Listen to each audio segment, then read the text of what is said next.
وہ انہوں نے خدا کے حضور سجدہ کیا، وہ اوندھے منہ لیٹ گئے۔ یہ بھی خدا سے ان کی عقیدت ایک نشان ہے کہ وہ زمین پر اوندھے منہ لیٹ گئے، انہوں نے خدا کو سجدہ کیا، اور جب شریعت پڑھی گئی تو انہوں نے کہا آمین آمین، اور اس کے بعد ہم کلام میں پڑھتے ہیں یعنی خدا کی شریعت میں سے صاف آواز سے پڑھا اور پھر اس کے معنی بتائے اور ان کی عبادت سمجھا دی۔ اور اس کے بعد کیا ہوا کہ ان کے دل جو تھے وہ غمزدہ تھے، وہ رونے لگے۔ لیکن اس موقع پر جبکہ عید قیام تھی، عید قیام یہودیوں کی ایک عید ہے جس کو خیموں کی عید کہا جاتا تھا، اور یہ اس مناسبت سے منائی جاتی تھی کہ بنی اسرائیل جو بیابان میں 40 دن کا سفر انہوں نے 40 سال میں کاٹا ان کی خود سری کی وجہ سے، تو کیا ہوا کہ خدا ان کو یاد دلاتا ہے کہ تم پردیسی اور مسافر تھے، لیکن میں تمہیں ملک موعودہ میں جہاں پر دودھ اور شہد کی ندیاں بہتی ہیں اس ملک میں لے کر گیا۔ اور اس حوالے سے وہ خدا کی حضوری کے لیے، وہ خدا کی شکر گزاری کے لیے خیموں کی عید مناتے تھے، جو کہ 7ویں مہینے میں مناتے تھے۔ یہ 1 ہفتے کی ہوتی تھی اور اس میں وہ کھلے میدانوں میں چلے جاتے، وہ خیموں کے اندر رہتے، اور اس کے ساتھ وہ کیا کرتا کہ وہ اپنے جسم کے نیچے پٹسن کا یا ایک ایسا لباس پہنتے جس سے ان کے جسم میں اذیت پیدا ہوتی، اور وہ اس بات کو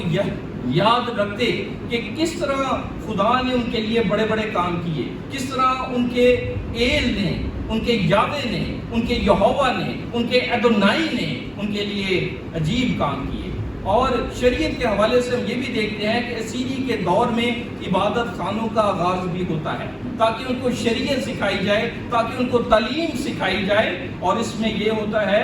کہ ہیکل کا جو باہر کا صحن ہوتا تھا وہاں پر یہودی ربی یا فقی اور فریسی بیٹھ کر شریعت کی جو تفسیر تھی،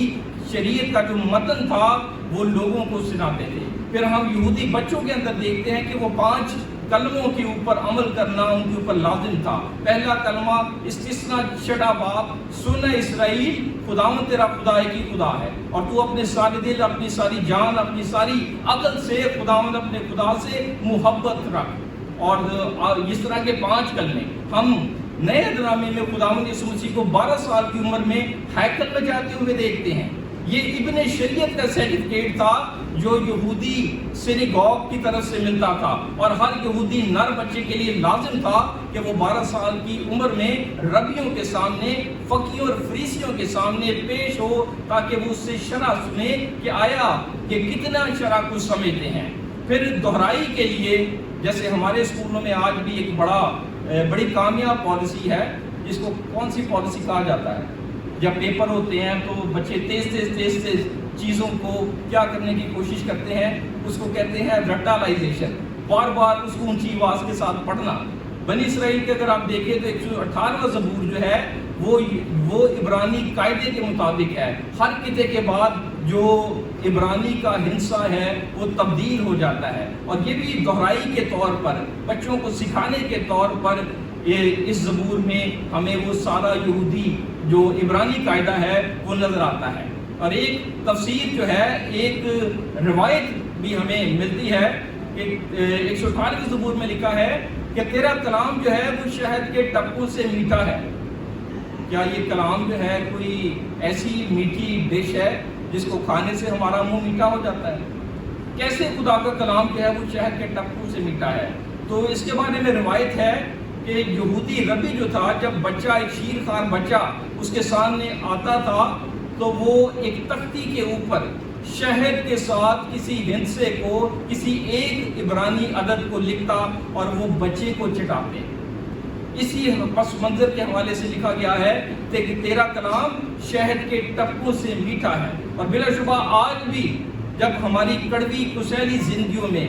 ہماری تنہا پسند زندگیوں میں، ہماری طرح طرح کے بحرانوں سے گھری ہوئی زندگیوں میں جب خدا کا کلام آتا ہے تو وہ اپنی شیرینی کو، وہ اپنی مٹھاس کو، وہ اپنی ہریاولی کو رکھتا ہے، جس سے ہماری سوکھی، بنجر اور سوختہ جانیں جو ہیں وہ بحالی کے طرف گامزن ہوتی ہیں۔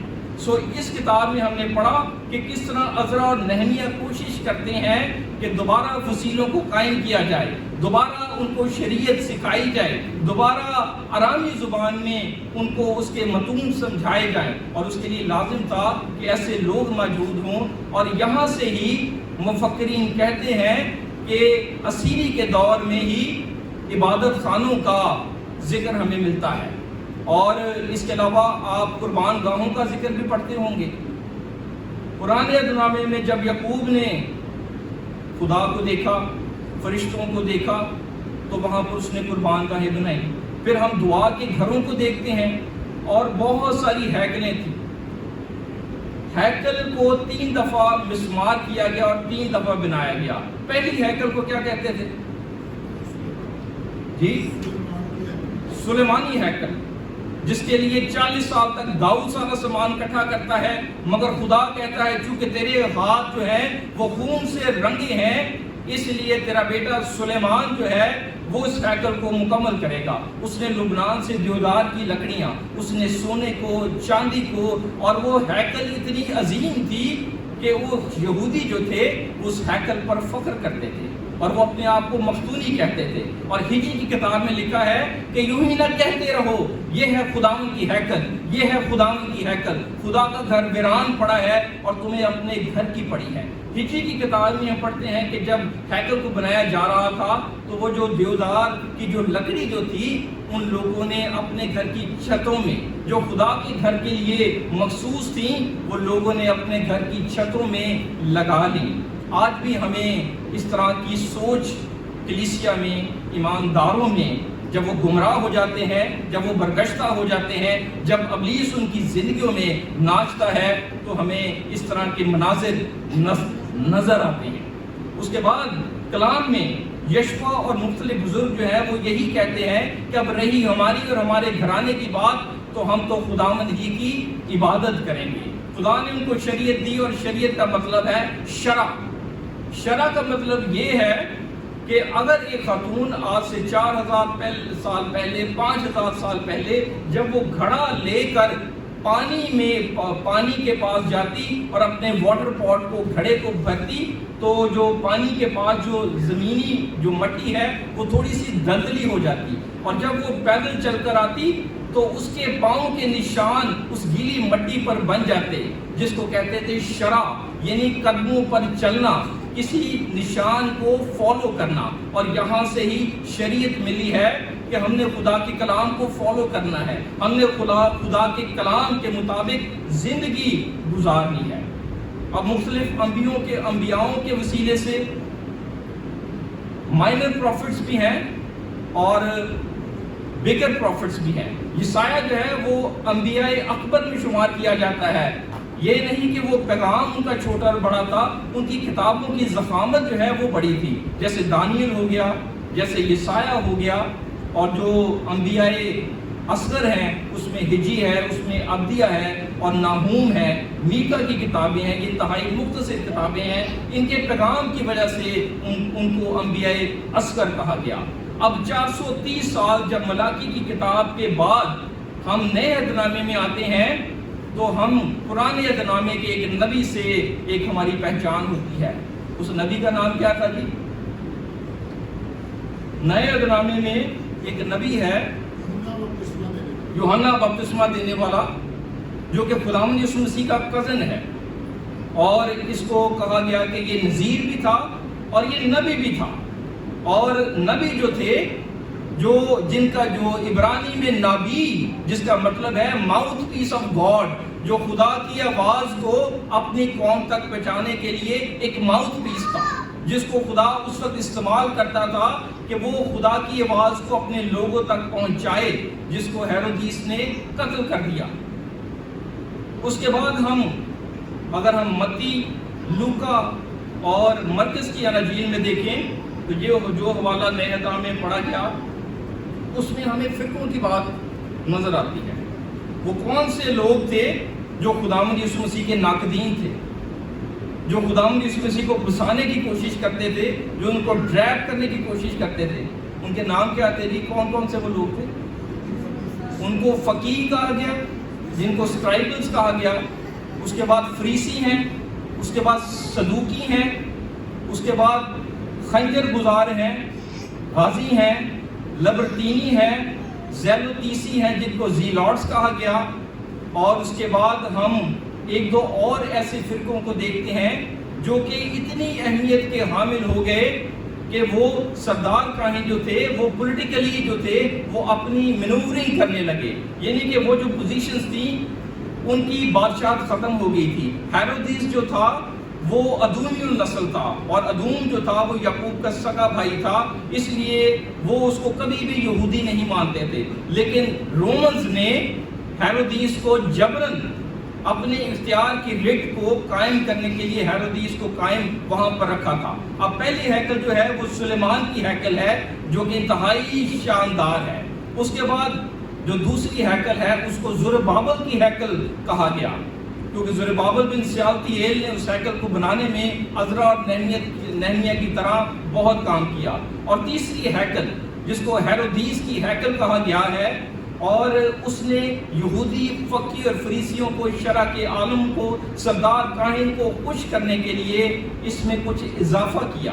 اور یہ جو ہیکل تھی یہ سلیمان کی طرح عظیم تو نہیں تھی، لیکن یہ سفید دودھیا سنگ مرمر کے بنے ہوئے پتھروں سے بنی ہوئی تھی، اور جب اس کے اوپر روشنی پڑتی تو یہ ہیکل چمکنے لگتی۔ اس لیے خداوند یسوع مسیح نے بارہا فقی اور فریسیوں کو کہا جو کہ فخر کرتے تھے، خداوند یسوع مسیح نے کہا یہاں وہ ہے جو کہ سلیمان سے بھی بڑا ہے، یہاں وہ ہے جو موسیٰ سے بھی بڑا ہے، کیونکہ مقدس موسیٰ سے وہ بڑا کسی کو نہیں سمجھتے تھے۔ پھر خداوند نے کہا کہ اس سے پہلے کہ ابراہیم تھا میں ہوں۔ خداوند یسوع مسیح نے اپنی قائم ذات کے بارے میں بتایا کہ میں بنائے عالم سے اس دنیا میں موجود تھا، لیکن عبرانیوں کا مصنف جو کہ خدا کا بندہ مقدس پالوس رسول ہے وہ بیان کرتا ہے کہ خدا نے بیل اور بچڑوں کے خون کو نہیں بلکہ ہمارے لیے ایک بے عیب یکسالہ نر قربانی کے لیے ایک ایسا جسم تیار کیا جو کہ آخری ریویلیشن ہے کہ خداوند انسانی جسم پہن کر زمین پر آیا اور اس کی مار کھانے سے ہم نے شفا پائی۔ اب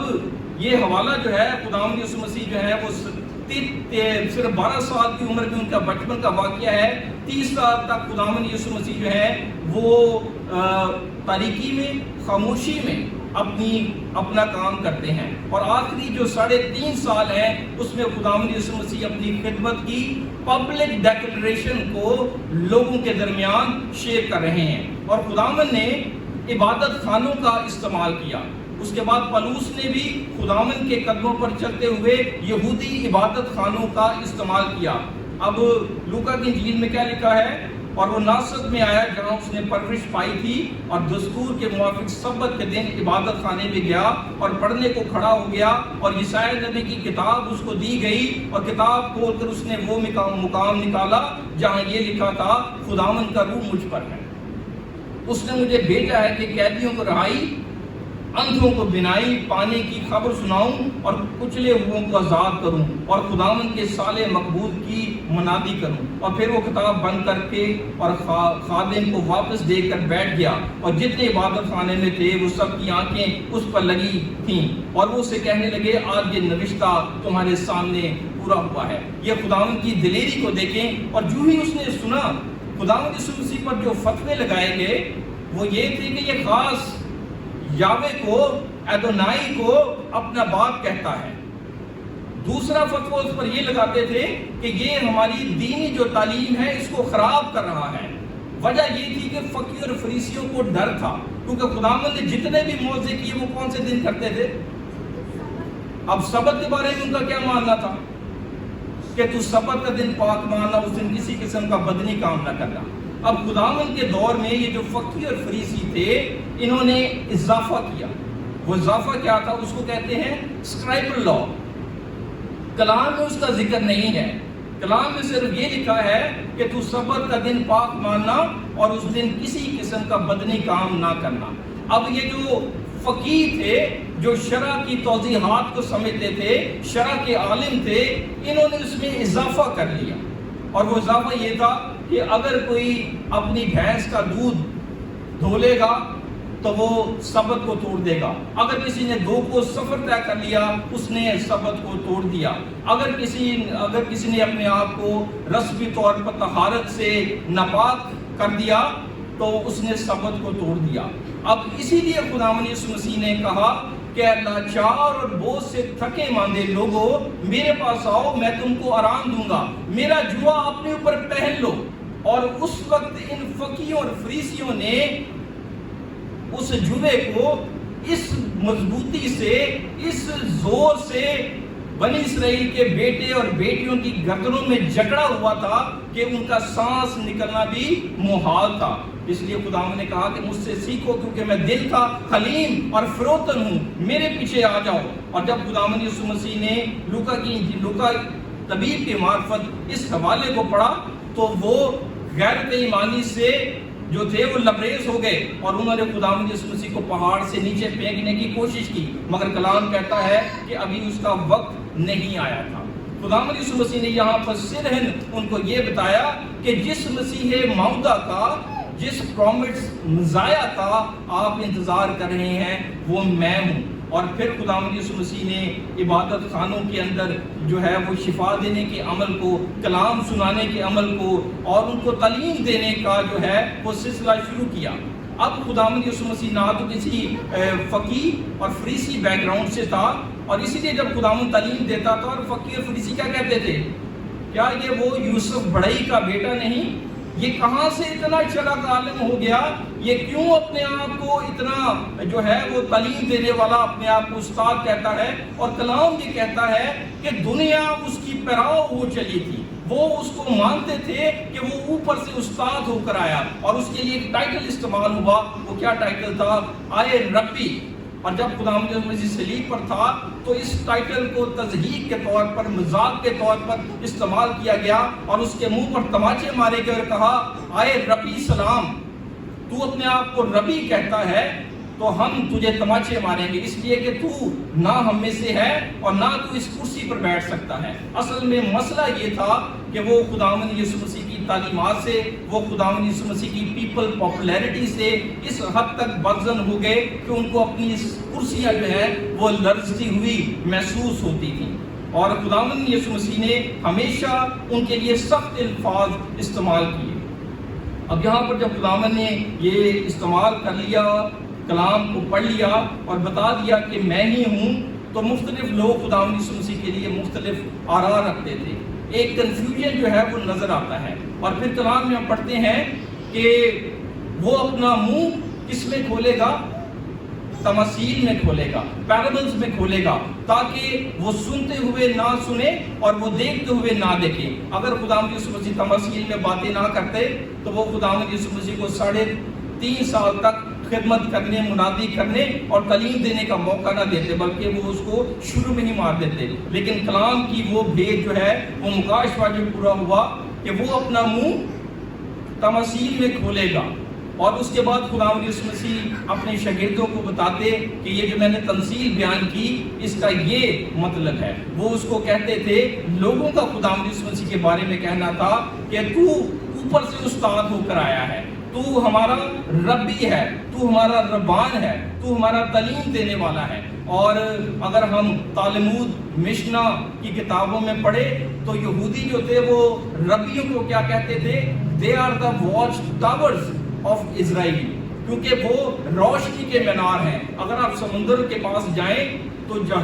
بڑے جہازوں کو راستہ دکھانے کے لیے بڑے اونچے واچ ٹاورز بنائے ہوتے ہیں جہاں سے لائٹ نکلتی ہے۔ اسی طرح یہودیوں کے بارے میں کہا گیا کہ یہ واچ ٹاورز ہیں جو لوگوں کے سینے کو خدا کی تورات کے ساتھ جو ہے وہ اس کو معمور کرتے ہیں۔ سو شریعت کا، تورات کا ان کی زندگی میں کتنی قدر اور کتنی اہمیت تھی، اور خداوند یسوع مسیح نے بھی شرع کی جو تھی اس کو پورا کیا۔ اور خداوند نے کیا کہا کہ میں پرانی کتابوں کو، میں شریعت کو کیا منسوخ کرنے نہیں آیا بلکہ پورا کرنے آیا ہوں۔ بہت سارے لوگ آج یہ کہتے ہیں کہ پرانا عہد نامہ جو ہے وہ متروک ہو چکا ہے، وہ ڈسکارڈ ہو چکا ہے، وہ ہمیں پڑھنے کی ضرورت نہیں، بلکہ اب ہم فضل کے دور میں ہیں۔ میرے عزیزو، پرانے عہد نامے میں کیا لکھا ہے کہ تو زنا نہ کرنا۔ اب موسیقی شریعت کہتی ہے کہ خون کے بدلے خون، دانت کے بدلے دانت اور آنکھ کے بدلے آنکھ۔ اور نیا عہد نامہ کیا کہتا ہے؟ خداوند یسوع مسیح نے جو انگریزی کا محاورہ ہے کہ ٹو نپ دا ایول ٹو دا بڈ، بدی کو، گناہ کو جڑ سے ختم کرنا۔ اب کلام یہ کہتا ہے، خداوند کی تعلیم کو دیکھیں کہ جب کوئی زنا کرتا ہے تو اس سے پہلے اس کو کدھر پلان کرتا ہے؟ اپنے دماغ میں، اپنے ذہن میں ایک سکیچ بناتا ہے ٹریپ کرنے کے لیے، ایک